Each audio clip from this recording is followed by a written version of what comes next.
విషయాలు ఎప్పటికప్పుడు ఓపీఎంఎస్ లో నమోదు. జిల్లా కలెక్టర్ పోయ శ్రీహర్ష వెల్లడి.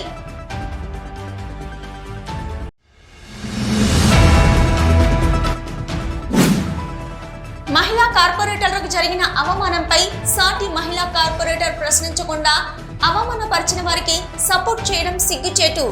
బీఆర్ఎస్ మహిళా కార్పొరేటర్ల విమర్శ.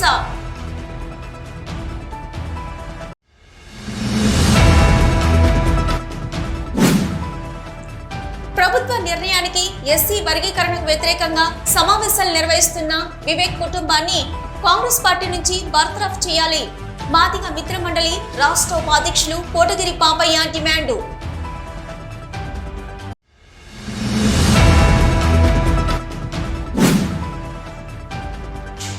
కృష్ణానగర్ గుడి నిర్మాణం విషయంలో డిప్యూటీ మేయర్ అభిషేక్ రావుపై పెట్రోల్ పోసి హత్యాయత్నానికి పాల్పడిన వ్యక్తిపై పోలీసులు హత్యాయత్నం కేసు నమోదు చేయాలి. బీఆర్ఎస్ కార్పొరేటర్ రమణారెడ్డి, ఎన్టీపీసీ పట్టణ ప్రధాన కార్యదర్శి బొర్ర శంకర్ గౌడ్ డిమాండు.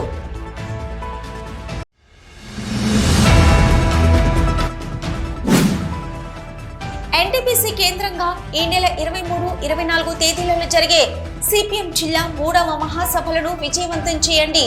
సిపిఎం జిల్లా కార్యదర్శి వై యాకయ్య పిలుపు.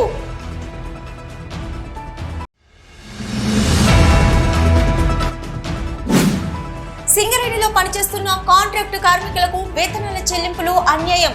సెమీ స్కిల్డ్ లో పనిచేస్తున్న వారికి అన్స్కిల్డ్, హై స్కిల్డ్ లో పనిచేస్తున్న వారికి సెమీ స్కిల్డ్ వేతనాలు చెల్లించడం సరైంది కాదన్న ఏఐటీయూసీ నాయకులు ఆరెల్లి పోషం, రంగు శ్రీనివాస్.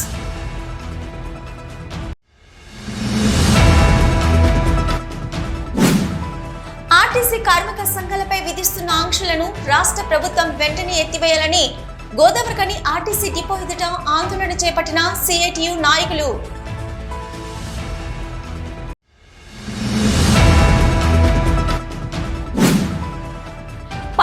రూపాయలు లంచం తీసుకుంటూ ఏసీబీకి రెడ్ హ్యాండెడ్ గా పట్టుబడిన ఓ అవినీతి రెవెన్యూ అధికారి.